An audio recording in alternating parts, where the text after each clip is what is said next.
Assalamu alaikum wa rahmatullah, my dear brothers and sisters. On your behalf, we'd like to welcome our guests as today we open our doors. And we're still here until 5 or even after. If you have somebody to invite, that might be a good opportunity to explore Islam from the first hand. And the things that when they comes, that they learn that we connected ourselves to Allah subhanahu wa ta'ala, and one of the ways that is through our prayers. The salah in Arabic, the prayer in Arabic called salah, which means sila, connection. Without your prayer, you don't have that much connection to Allah subhanahu wa ta'ala. And that's why the first thing that you are going to be questioned about is your prayer. If it was set right, everything will be right. If it was set wrong, then everything will be rejected.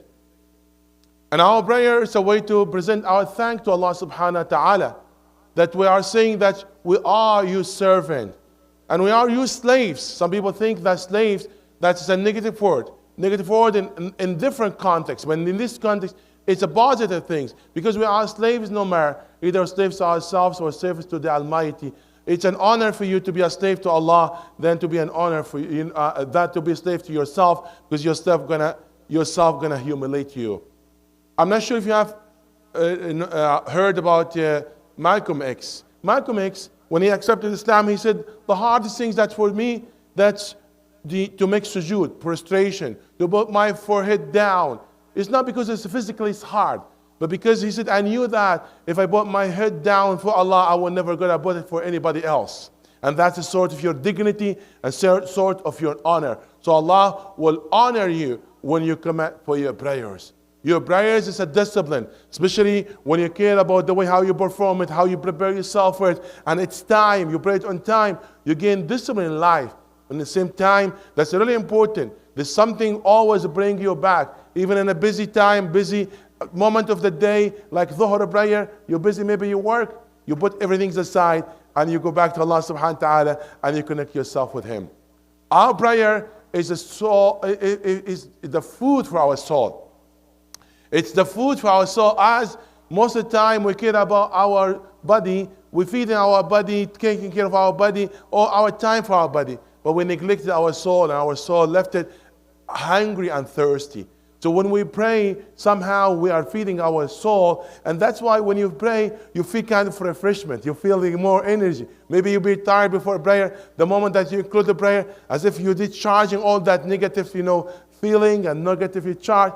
And then you gain positive energy because you are charging your soul and you're making the balance between the body and soul. Our prayers mean a lot for us.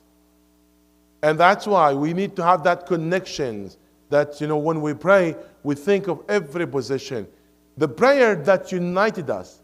And the moment that we are standing, that we feel we are close to each other. And you see the Imam that always remind people, fill the gaps, shoulder by shoulder, foot by foot, and people beside each other. And this practice, think of that 1400 years ago, where a black beside the white, poor beside the rich, subject beside the ruler, jobless beside the professional, all together are equal in the sight of Allah subhanahu wa ta'ala. So there is no place for racism or any act of discrimination in Islam. And that all that's dissolved and all of that being removed, even just the way how we stand in a prayer. There's one command of the Prophet, his name Bilal, and he has dark skin and he was a slave. But then when he accepted Islam, the command of the Prophet, the most honorable ones like Umar and Abu Bakr, when they call him, they didn't call him just Bilal. They called him our master, Sayyiduna. They call him our master.